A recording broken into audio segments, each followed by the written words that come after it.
hanya menghadap kepada Allah, berpaling dari kesyirikan, dan mereka mendirikan salat, membayar zakat. Yang demikian adalah agama yang lurus. Bismillahirrahmanirrahim. Assalamualaikum warahmatullahi wabarakatuh. Alhamdulillah, wassalatu wassalamu ala rasulillah wa ala alihi wa sahbihi wa man walah. Alhamdulillah, kita bersyukur kepada Allah SWT. Kembali kita dipertemukan oleh Allah pada kesempatan kali ini, melanjutkan pembahasan kita tentang kitab Aqidah Ahli Sunnah wal Jamaah yang dikarang oleh Syekh Muhammad bin Saleh Al-Utsaimin rahimahullah. Dan masih kita di dalam bagian yang pertama di dalam kitab ini, yaitu bagian beriman kepada Allah Azza wa Jalla. Dan setelah kita mendengarkan bersama penjelasan secara singkat dari ayat kursi yang dibawakan oleh beliau, yang berisi tentang ma'rifatullah, mengenal Allah SWT, baik rububiyahnya, uluhiyahnya maupun nama dan juga sifatnya. Maka insya Allah para pemirsa Fatwa TV yang dimuliakan oleh Allah, akan kita lanjutkan pada ayat yang dibawakan oleh muallif pengarang setelah ini, yang Allah SWT sebutkan di dalam surat Al-Hasyr.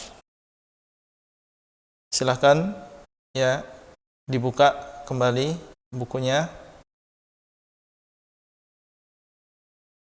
Baik, beliau mengatakan setelahnya, wa nu'minu bi annahu, dan kita, ini maksud adalah Ahlus Sunnah wal Jamaah, kita beriman bahwasanya dia, maksudnya adalah Allah SWT, huwallahu alladzi la ilaha illa huwa alimul ghaibi wasyahadah huwa ar-rahmanur rahim. Huwallahu alladzi la ilaha illa huwal malikul quddusus salamul mu'minul muhaiminul azizul jabbarul mutakabbir. Subhanallahi amma yusyrikun. Huwallahul khaliqul bari'ul musawwiru lahul asma'ul husna. Yusabbihu lahu ma fis samawati wal ard wa huwal azizul hakim.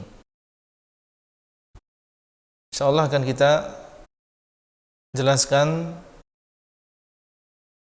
dan kita berikan penafsiran secara ringkas terhadap ya beberapa ayat di akhir surat Al-Hasyr ini yang menunjukkan tentang iman kita kepada Allah SWT.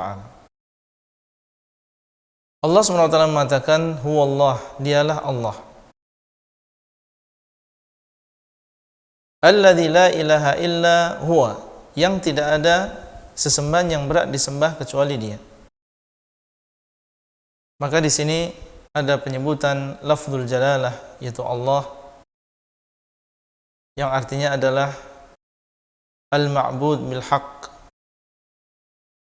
yang berhak untuk disembah, yang berhak untuk diibadai, bil haqq, dengan benar, karena dialah Allah SWT yang mencipta, memberikan rezeki dan juga mengatur alam semesta. Alladzi la ilaha illa huwa, yang tidak ada sesembahan yang berhak disembah kecuali dia. Ini menunjukkan bahwasanya Allah SWT dialah satu-satunya yang memiliki sifat uluhiyah. Tidak ada yang berhak untuk disembah dan ibadahi kecuali Allah. Maka ini sangat berkaitan dengan iman kita kepada Allah. Karena termasuk iman kita kepada Allah adalah mengimani bahwasanya Allah SWT dialah satu-satunya zat yang berhak untuk disembah. Kemudian Allah mengatakan alimul ghaibi wasyahadah. Dialah yang mengetahui perkara yang gaib dan perkara yang nyata.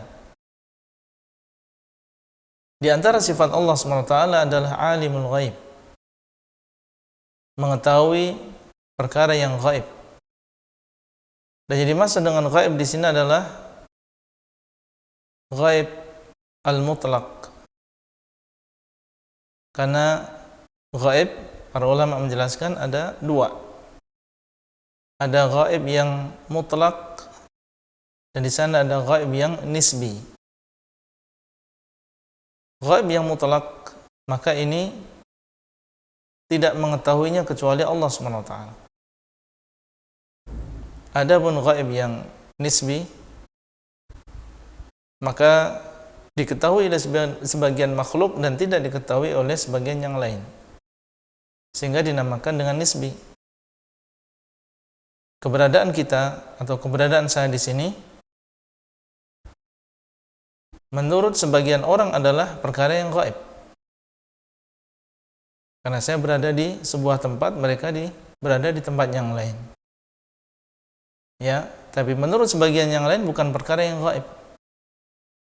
Ya, petugas yang ada di studio misalnya, maka dia mengetahui keberadaan saya. Berarti ada sebagian makhluk yang mengetahui dan ada sebagian makhluk yang tidak mengetahui. Maka dia gaib atau gaib nisbi.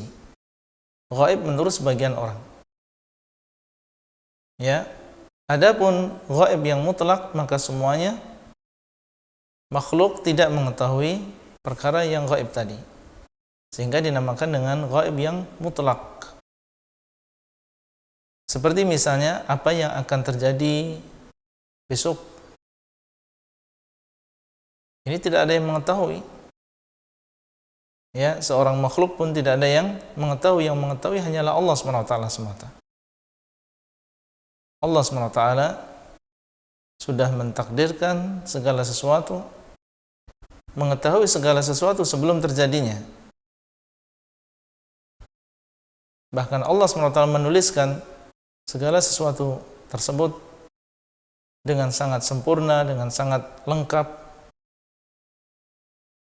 Tidak terjadi sesuatu di permukaan bumi kecuali Allah SWT Maha mengetahui sebelum terjadinya. Alimul ghaib, dialah yang mengetahui perkara yang gaib. Yang dimaksud adalah gaib yang mutlak. Allah SWT mengatakan di dalam ayat yang lain, "Qul la ya'lamu man fis samawati wal ardi al-ghaiba illallah." Katakanlah, tidak mengetahui siapapun yang ada di langit dan yang ada di bumi perkara yang gaib kecuali Allah. Yang ada di langit seperti para malaikat, maka mereka juga tidak mengetahui perkara yang gaib. Yang ada di bumi makhluk, manusia, jin, ya, tidak mengetahui perkara yang gaib. Apa yang terjadi mereka tidak mengetahuinya.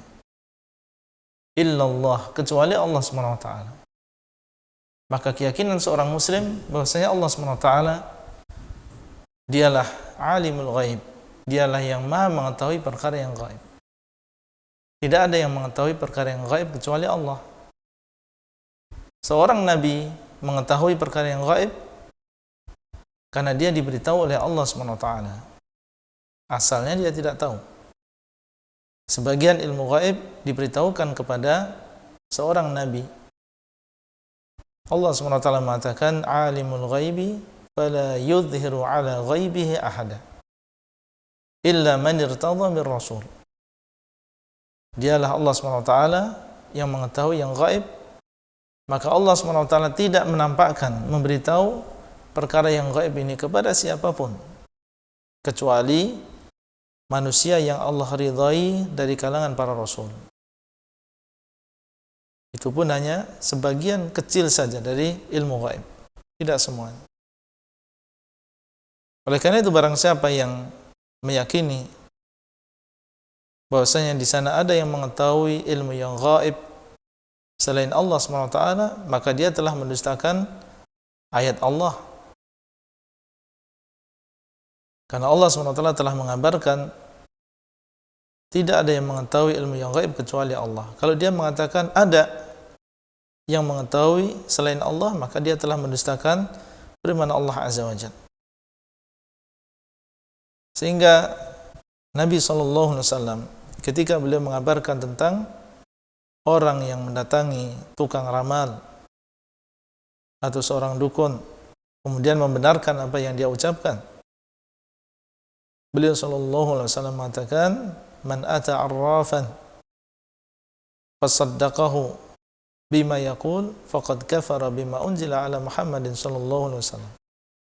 Barang siapa yang mendatangi dukun atau tukang ramal, kemudian dia membenarkan apa yang diucapkan oleh tukang ramal tadi, membenarkan dia dan meyakini bahwa dia mengetahui ilmu yang gaib, faqad kafar, sungguh dia telah kufur dengan apa yang diturunkan kepada Nabi Muhammad sallallahu alaihi wasallam. Maka keyakinan kita sebagai seorang muslim, tidak ada yang mengetahui ilmu yang gaib kecuali Allah, yaitu ilmu gaib yang mutlak. Adapun yang dilakukan oleh sebagian, memperkirakan bahwasanya sore nanti hujan atau hari ini hujan berdasarkan apa yang mereka lihat, arah angin, ya, dan juga ya memperkirakan hujan dengan melihat keadaan, ya, keadaan udara dan seterusnya, maka ini bukan termasuk usaha untuk mengetahui ilmu yang gaib. Ya, karena dia bisa mengatakan demikian adalah dengan tanda-tanda yang merupakan sunnah kauniyah. Ya, kalau keadaannya demikian maka akan terjadi hujan. Kalau keadaannya demikian maka angin akan kencang dan seterusnya. Ini bukan termasuk mengetahui ilmu yang gaib. Dia bisa mengatakan demikian karena melihat sunnah kauniyah yang selama ini Allah SWT ya lakukan di alam semesta ini. Baik. Kemudian setelahnya Allah SWT mengatakan wasyahadah, dialah yang mengetahui perkara yang nyata. Kalau yang gaib saja Allah SWT dia maha mengetahui, lalu bagaimana dengan perkara yang nyata, yang kelihatan, yang bisa dilihat oleh manusia? Dan apabila kita mengenal bahwasanya Allah SWT dialah yang maha mengetahui perkara yang gaib, perkara yang nyata, perkara yang kelihatan oleh manusia maupun yang tidak kelihatan oleh manusia, maka ini menumbuhkan di dalam hati kita ya perasaan muraqabah, merasa diawasi oleh Allah SWT. Dan bahwasanya gerak-geri kita Allah SWT maha mengetahuinya, dan apa yang ada di dalam hati manusia Allah SWT maha mengetahuinya. Ya'lamu kha'inatal a'yuni wa ma tukhfis sudur.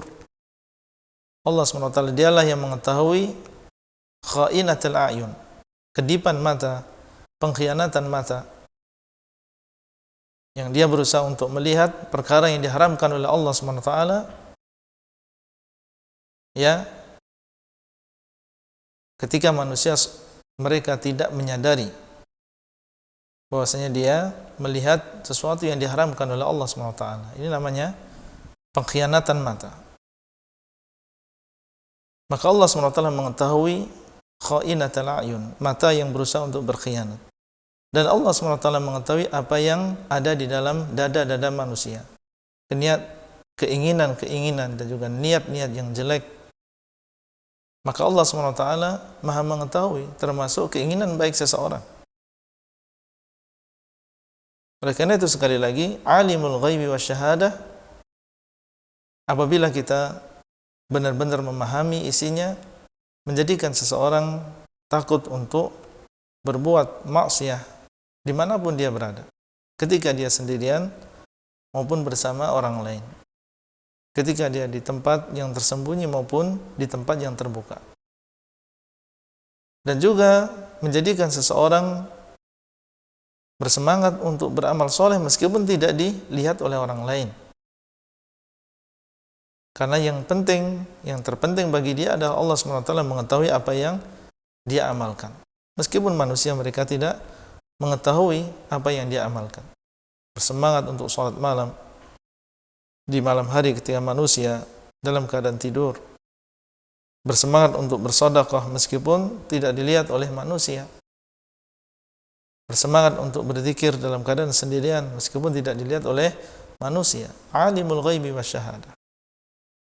Kemudian Allah SWT mengatakan Huwar Rahmanur Rahim.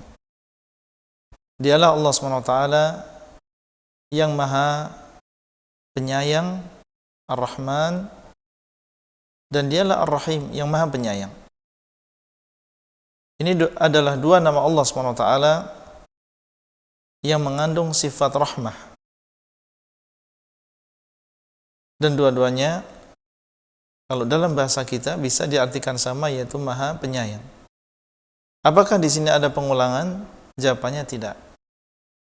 Para ulama telah menjelaskan tentang perbedaan antara nama Allah Ar-Rahman dengan nama Allah Ar-Rahim.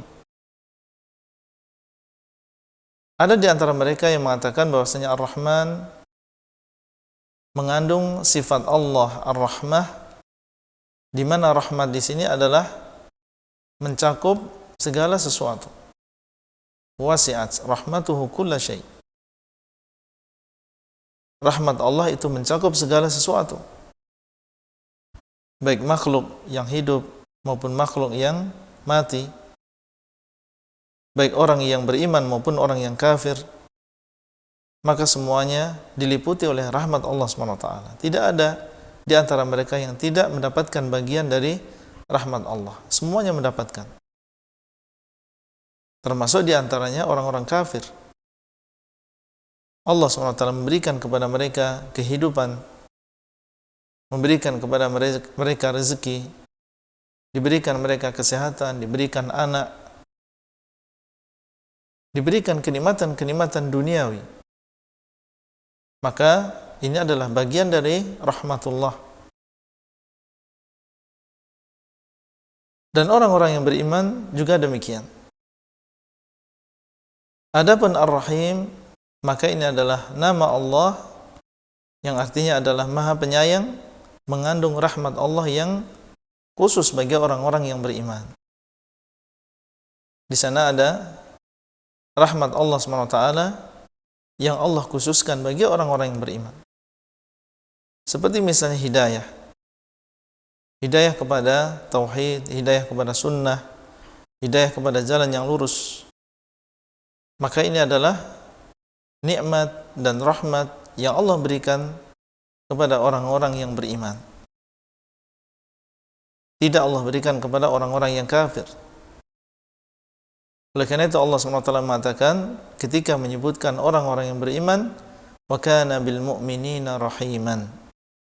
Dan Allah SWT sangat sayang kepada orang-orang yang beriman. Dan di sini Allah SWT menggunakan namanya Ar-Rahim. Wa kana bil mu'minina rahiman.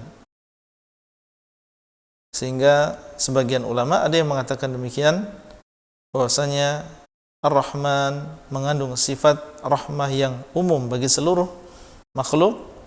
Adapun Ar-Rahim maka ini mengandung sifat Ar-Rahmah yang Allah khususkan bagi orang-orang yang beriman saja. Kalau kita menyadari dan mengetahui bahwasanya Allah SWT dialah yang maha penyayang, maka hendaklah kita tidak berputus asa dari rahmat Allah. Karena dialah yang rahmatnya sempurna, yang maha. Sehingga seorang muslim tidak berputus asa dari rahmat Allah SWT. Bagaimanapun musibah yang menimpa dia, yakinlah bahwasanya Allah SWT disitulah ada kasih sayang Allah untuk kita. Di situ ada rahmat Allah SWT untuk kita. Mungkin di dalam sebuah musibah, di sana Allah SWT mengingatkan kita supaya kita mau kembali kepada Allah SWT, kembali bertaubat kepada Allah SWT atas kelalaian kita selama ini. Atau mungkin Allah SWT ingin mengangkat derajat seseorang. Maka ini adalah bagian dari rahmatullah azza wa jalla. Apabila seseorang berdosa, bermaksiat dan ingin bertobat kepada Allah SWT, ketika dia mengetahui bahwasanya Allah SWT dialah yang maha penyayang, maka dia tidak berputus asa dari rahmat Allah SWT. Allah SWT mengatakan, "Qul ya ibadiyalladzina asrafu ala anfusihim la taqnatu min rahmatillah. Innallaha yaghfirudz dzunuba jami'an. Innahu huwal ghafurur rahim." Wahai para hamba-hambaku yang telah melampaui batas, menzalimi diri mereka sendiri, janganlah kalian putus asa dari rahmat Allah. Ya, rahmat Allah SWT itu luas. Jangan menganggap bahwasanya rahmat Allah itu sedikit atau sempit. Innallaha yaghfirudz dzunuba jami'an. Sesungguhnya Allah mengampuni semua dosa. Innahu huwal ghafurur rahim. Dialah Allah SWT yang maha pengampun lagi maha penyayang. Demikian pula ketika kita menyadari bahwasanya Allah SWT dialah Ar-Rahman, Ar-Rahim, dan sifat rahmah ini adalah sifat kesempurnaan, maka kita berusaha untuk menyayangi orang lain. Allah SWT dialah yang maha penyayang, maka kita sebagai seorang hamba Allah berusaha untuk menyayangi sesama manusia. Dan disebutkan dalam hadis bahwasanya orang yang sayang kepada sesamanya, Allah SWT akan sayang kepada dia. Allah SWT akan sayang kepada dia. Ar-Rahimuna yarhamuhumur Rahman. Irhamu man fil ardi yarhamkum man fis sama.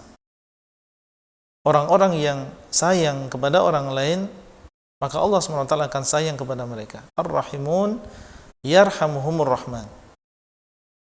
Ya, orang-orang yang sayang kepada orang lain, ya, kepada keluarganya, kepada anak dan juga istrinya, kepada orang tuanya, kepada tetangga, kepada muridnya,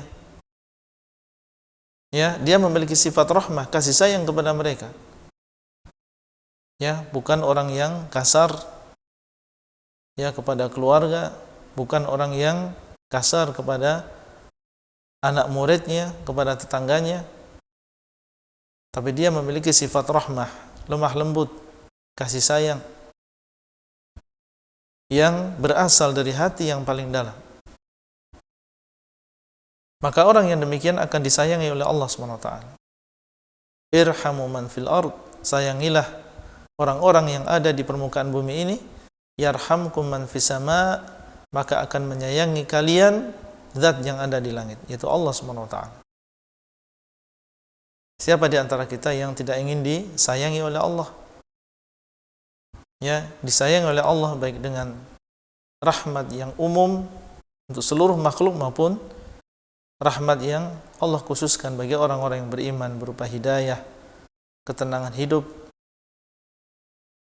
Baik, kemudian setelahnya Allah SWT mengatakan huwallah alladzi la ilaha illa huwa.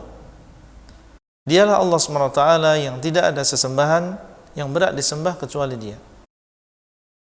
Ini adalah penguatan, penekanan terhadap ayat yang sebelumnya menunjukkan tentang uluhiyah Allah, bahwasanya Allah SWT dialah satu-satunya yang berhak untuk disembah dan diibadahi. Selain Allah, siapapun dia tidak berhak untuk disembah, meskipun itu adalah seorang nabi yang kita mencintai beliau dan kita mengetahui tentang kesempurnaan beliau sebagai seorang manusia. Tapi bagaimanapun kesempurnaan seorang makhluk tidak sampai kepada derajat uluhiyah, sehingga tidak pantas dan tidak boleh untuk disembah. Demikian pula malaikat Jibril alaihissalam, malaikat yang merupakan pemukanya para malaikat yang sangat dekat dengan Allah SWT, bahkan dialah yang mendengar wahyu dari Allah SWT untuk disampaikan kepada para nabi dan rasul. Meskipun demikian, maka dia tidak berhak untuk disembah. Wallah, dialah Allah SWT yang tidak ada sesembahan yang berhak disembah kecuali Dia. Al-Malikul Quddus, dialah Allah SWT Al-Malik, Al-Quddus. Yang dimaksud dengan Al-Malik adalah yang maha merajai. Allah SWT dialah maha raja, dan dialah yang memiliki apa yang ada di langit dan apa yang ada di bumi. Maka dialah yang berhak untuk disembah. Selain Allah SWT, maka mereka adalah mamluk yang dimiliki, bukan yang memiliki. Allah SWT dialah yang Dzul Mulk, dialah yang memiliki kerajaan ini, kerajaan yang begitu besar, kerajaan yang begitu megah. Bagi orang yang berta'ammul dan melihat ke atas dan melihat kekuasaan Allah SWT, langit yang 7, kemudian juga benda-benda yang ada di sana, yang tidak mengetahui besarnya dan tidak mengetahui banyaknya kecuali Allah SWT. Itu yang memiliki adalah Allah, Allah yang merajai. Demikian pula apa yang ada di bumi ini, ya, berbagai alam, alam jin, alam manusia, alam hewan, alam tumbuhan, dan seterusnya. Maka ini semua adalah di bawah kerajaan Allah SWT. Maka Allah SWT dialah Al-Malik, dialah yang maha raja, dialah raja yang sesungguhnya. Adapun raja-raja di dunia, penguasa-penguasa di dunia, maka mereka bukan Al-Malik yang sesungguhnya. Kekuasaan mereka sementara 5 tahun, 10 tahun, 20 tahun. Setelah itu mereka tidak memiliki kekuasaan tersebut, berpindah kepada yang lain. Allah SWT dialah yang yu'til mulkahu man yasha' wa yanzi'u mulkahu amman yasha' atau mimman yasha'. Allah SWT dialah yang memberikan kerajaannya kepada siapa yang dikehendaki dan mengambil kembali kekuasaan tadi dari siapa yang dia kehendaki. Ya, kekuasaan mereka adalah sementara. Kemudian kekuasaan mereka hanya sebagian daerah saja. Ya, di sebuah negara saja atau di sebuah tempat yang terbatas saja. Itu kekuasaan manusia. Ya, adapun penguasa yang sebenarnya, raja yang sebenarnya adalah Allah SWT. Oleh karena itu di hari kiamat, ketika manusia dikumpulkan, hewan juga dikumpulkan, jin dikumpulkan, malaikat dikumpulkan, Allah SWT mengatakan, Anal Malik, Anad Dayyan. Sesungguhnya aku adalah raja yang sebenarnya. Di mana raja-raja bumi? Semuanya dalam keadaan tunduk kepada Allah SWT pada hari tersebut. Ya, oleh karena itu seseorang yang mendapatkan kekuasaan, yang mendapatkan kepemimpinan, mendapatkan kerajaan, ingatlah bahwasanya Allah SWT dialah Al-Malik, dialah raja yang sebenarnya. Adapun kekuasaan yang Allah SWT berikan kepada kita, maka itu adalah amanah dan sangat terbatas. Oleh karena itu, untuk apa seseorang menyombongkan diri dengan apa yang Allah SWT berikan kepadanya, dan dia adalah amanah yang kelak Allah SWT akan menanyakan kepada seseorang atau kepada seorang penguasa tentang apa yang diamanahkan ini. Kullukum ra'in wa kullukum mas'ulun an ra'iyatihi wal amiru ra'in. Ya, masing-masing dari kalian adalah pemimpin dan masing-masing kalian akan ditanya tentang yang dipimpinnya, dan seorang amir adalah pemimpin. Al-Malikul Quddus. Al-Quddus maknanya adalah yang disucikan. Yang disucikan dari seluruh perkara yang jelek.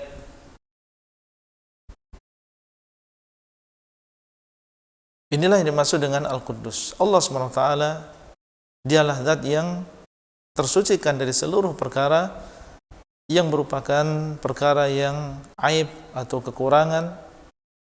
Allah SWT dialah zat yang maha sempurna. Dialah yang memiliki sifat-sifat kesempurnaan. Seluruh sifat kesempurnaan Allah SWT memilikinya.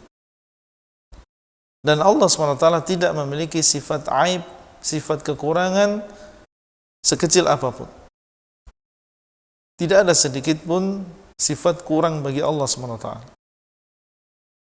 Menunjukkan bahwasanya Allah SWT dialah yang maha sempurna. Tidak ada sifat kekurangan sedikit pun pada diri Allah SWT, sehingga dialah Al-Quddus.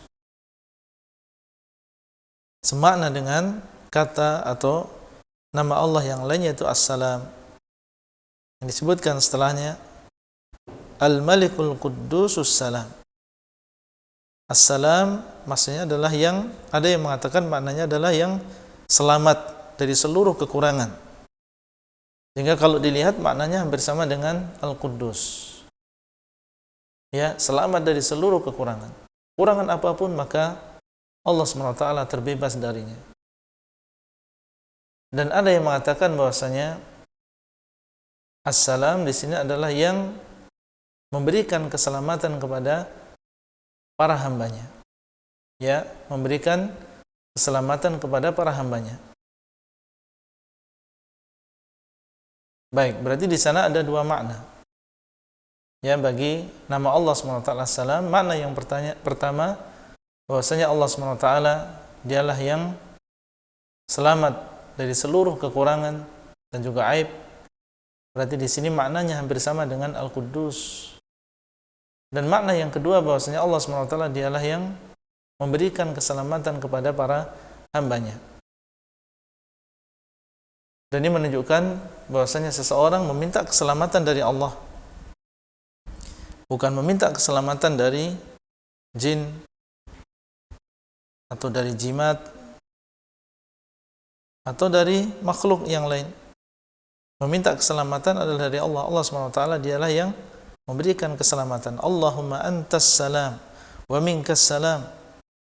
Sering kita ucapkan, ya Allah, Engkau adalah as-salam, dan dari mulah keselamatan. Kenapa seseorang masih bergantung kepada jimatnya, ya, kepada jin? Mintalah keselamatan hanya kepada Allah SWT. Al-Malikul Quddusus Salamul Mu'min. Ini masuk dengan mukmin juga ada dua makna. Ya. Makna yang pertama bahwasanya Allah SWT akan memberikan keamanan bagi orang yang berhak untuk tidak diazab. Ini adalah makna yang pertama. Al-Mu'min maksudnya adalah memberikan keamanan kepada siapa? Kepada orang yang tidak berhak untuk diazab. Ya, seperti orang-orang yang beriman, yang mereka diberikan keutamaan oleh Allah SWT sehingga tidak diazab dengan sebab dosanya. Sebagaimana kita tahu bahwasanya orang yang beriman yang memiliki dosa di hari kiamat, maka Allah SWT, kalau Allah menghendaki maka Allah akan mengadabnya, dan kalau Allah menghendaki maka Allah tidak mengadabnya. Maka Allah SWT memberikan keamanan kepada orang yang memang tidak berhak untuk diadab. Atau maksudnya adalah memberikan keamanan kepada orang yang beriman secara umum, karena mereka seandainya diadab tidak akan kekal ya diazab di dalam neraka. Maka Allah SWT memberikan keamanan kepada mereka sehingga mereka tidak kekal diazab di dalam neraka. Ini makna yang pertama. Makna yang kedua adalah musaddiq. Al-mu'min maksudnya adalah membenarkan. Ya, sebagaimana orang-orang yang beriman, kenapa mereka dinamakan orang-orang yang beriman? Karena mereka percaya, karena mereka membenarkan. Kenapa dinamakan demikian? Karena Allah SWT dialah yang membenarkan Rasul-Rasulnya. Dialah yang membenarkan Rasul-Rasulnya. Ya, menyatakan bahwa mereka adalah orang-orang yang shadiqun. Mereka adalah orang-orang yang jujur di dalam menyampaikan risalah Allah SWT. Allah SWT mengatakan wa sadaqal mursalun, dan benarlah para nabi, ya para rasul. Mereka tidak berdusta atas apa yang mereka ucapkan. Ya, maka ini ada dua makna di dalam nama Allah SWT Al-Mu'min. Kemudian Allah SWT mengatakan Al-Muhaimin. Yang dimaksud dengan Al-Muhaimin adalah yang memiliki kekuasaan. Dan dialah Allah SWT yang memiliki hukum terhadap yang lain. Inilah yang dimaksud dengan Muhaimin. Allah SWT yang memiliki kekuasaan, melakukan di dalam kekuasaannya apa yang dia kehendaki.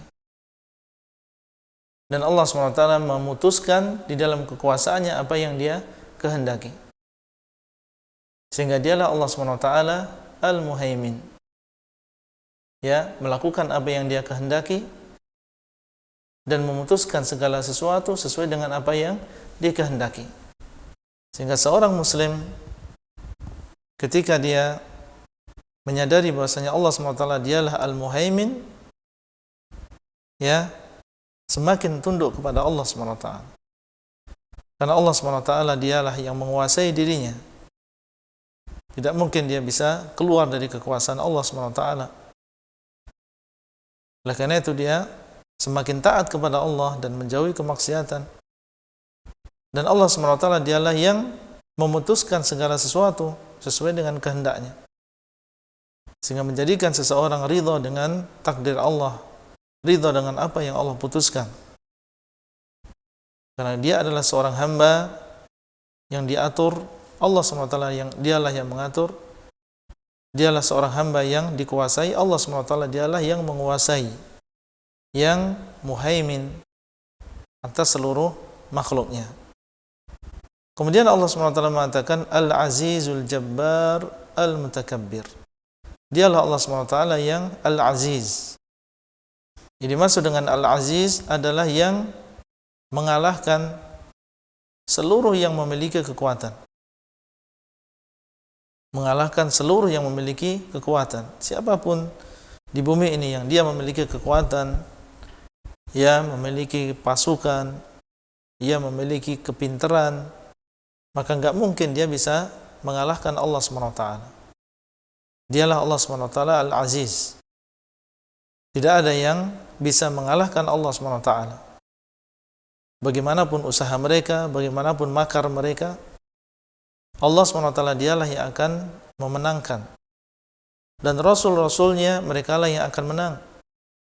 Dan orang-orang yang beriman mereka lah yang akan menang. Dialah Allah SWT Al-Aziz. Allah SWT mengatakan, Kataballahu la'aghlibanna ana wa rusuli. Innallaha qawiyyun aziz. Allah telah memutuskan, Allah telah menetapkan, la'aghlibanna ana wa rusuli. Sungguh akulah yang akan menang dan juga para rasulku. Sesungguhnya Allah dialah yang maha kuat dan dialah yang maha perkasa. Ini menumbuhkan di dalam hati seseorang atau orang yang beriman ya sifat roja, semangat di dalam berdakwah, dan tidak tertipu dengan kekuatan-kekuatan dan juga makar musuh-musuh Allah SWT. Ya, la yaghurrannaka taqallubul ladzina kafaru fil bilad. Janganlah menjadikan engkau tertipu gerak-gerik orang-orang yang kafir di permukaan bumi ini. Ya, dengan kekuatan media mereka, dengan kekuatan pasukan mereka, jangan kita tertipu. Allah SWT dialah Al-Aziz, dialah yang maha mengalahkan seluruh kekuatan yang ada di permukaan bumi. Meskipun mereka bersatu, meskipun mereka berkumpul untuk menghancurkan orang-orang yang beriman, niscaya mereka tidak akan bisa. Maka ini menjadikan seseorang semakin bertawakal kepada Allah Subhanahu wa taala. Al-Jabbar, dan dialah Allah Subhanahu wa taala Al-Jabbar, yang artinya adalah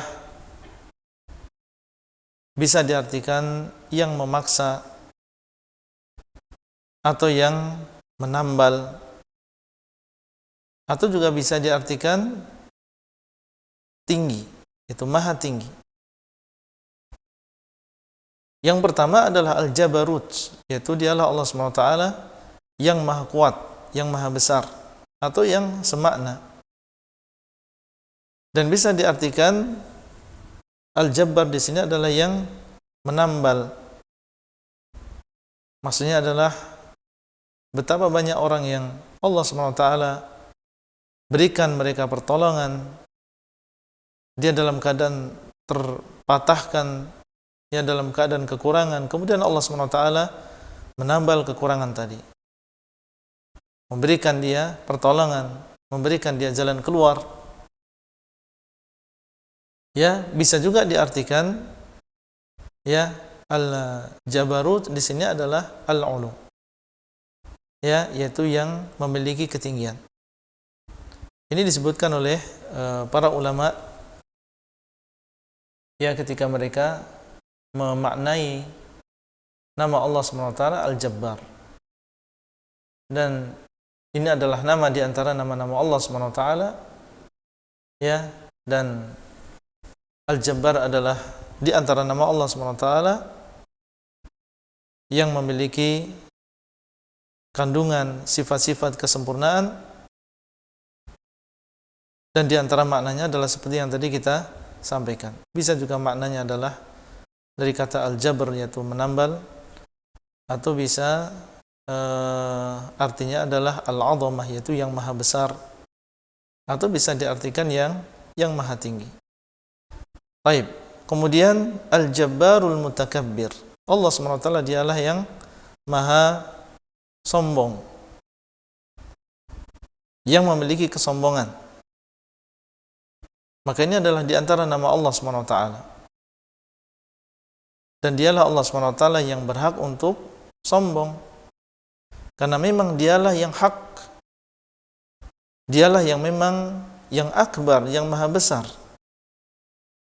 dialah Al-Azim, Al-Kabir, dialah yang maha segala-galanya. Maka dialah yang berhak untuk menyombongkan diri. Adapun manusia, maka tidak berhak dia untuk menyombongkan dirinya. Dan Allah SWT telah mengharamkan yang demikian. Karena Allah SWT telah mengatakan di dalam sebuah hadis, Al-kibriya'u ridai wal 'azamatu izari. Kesombongan itu adalah pakaianku. Wal 'azamah, dan kebesaran ini adalah izari. Maka tidak boleh seseorang memiliki sifat sombong. Dan disebutkan dalam hadis, la yadkhul jannah man kana fi qalbihi mithqalu dzarratin min kibr. Tidak akan masuk surga orang yang di dalam hatinya ada mithqalu dzarrah, ada kesombongan meskipun hanya sebesar atau seberat semut. Ya, tidak akan masuk ke dalam surga. Diharamkan bagi seorang manusia untuk menyombongkan dirinya. Adapun Allah SWT, maka dialah Al-Mutakabbir. Sebagian ada yang mengatakan boleh kita untuk sombong kepada orang yang sombong. Ya, mengatakan at-takabbur 'alal mutakabbir jaiz. Kita katakan ini enggak boleh yang demikian. Ya, bagaimanapun seseorang tidak boleh dia menyombongkan dirinya, meskipun kepada orang yang sombong. Dan ini bukan ucapan Nabi SAW. Ini bukan ucapan Nabi SAW. Dan yang benar, ya, bahwasanya kita tidak boleh sombong kepada siapapun, meskipun itu kepada orang yang menyombongkan diri kepada kita. Subhanallahi amma yusyrikun, maha suci Allah dari apa yang mereka sekutukan. Ya, Allah SWT dialah yang Maha Esa. Adapun yang dilakukan oleh orang-orang musyrikin yang mereka menyekutukan Allah dengan yang lain, maka ini bentuk tidak hormatnya mereka kepada Allah. Maka Maha Suci Allah dari apa yang mereka sekutukan. Kemudian Allah mengatakan, Huwallahul khaliqul bari'ul musawwir. Dialah Allah SWT yang Maha mencipta, yaitu menciptakan dari sesuatu yang tidak ada menjadi ada. Dari sesuatu yang tidak ada wujudnya kemudian menjadi terwujud. Seorang manusia yang sebelumnya lam yuzkar, ya, tidak disebutkan, tidak memiliki bentuk apapun, kemudian Allah SWT jadikan. Maka Allah SWT dialah Al-Khaliq, tidak ada selain Allah yang mencipta, yaitu menciptakan, menjadikan dari sesuatu yang tidak ada menjadi ada.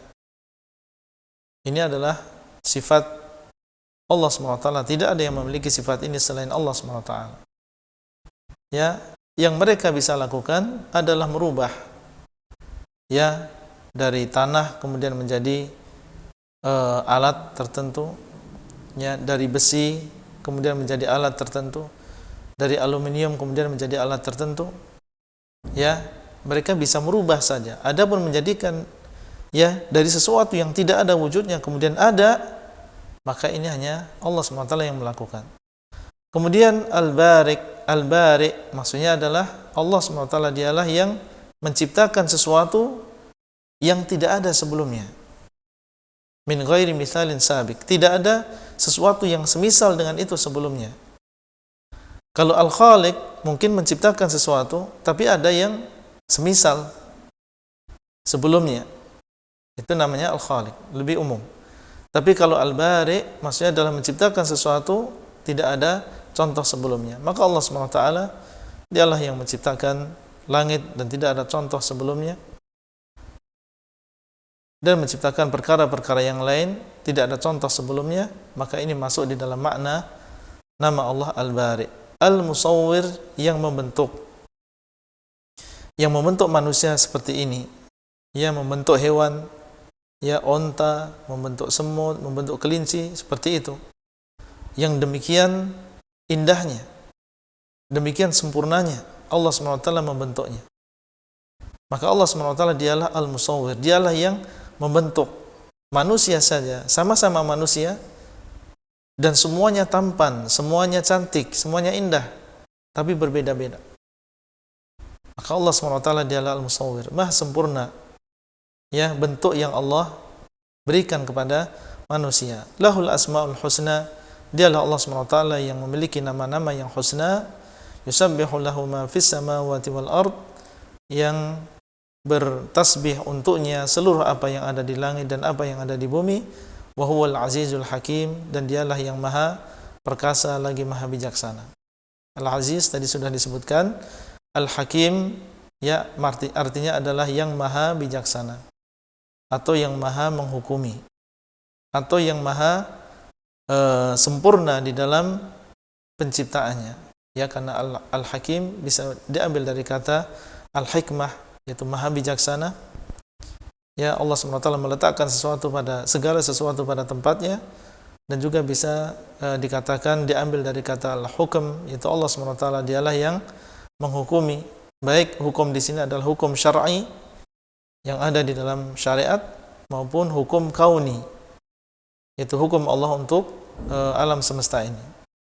Baik, insyaallah demikian yang bisa kita sampaikan pada kesempatan kali ini, dan mohon maaf atas segala kekurangan. Insyaallah akan kita lanjutkan penjelasan kitab ini pada kesempatan yang akan datang.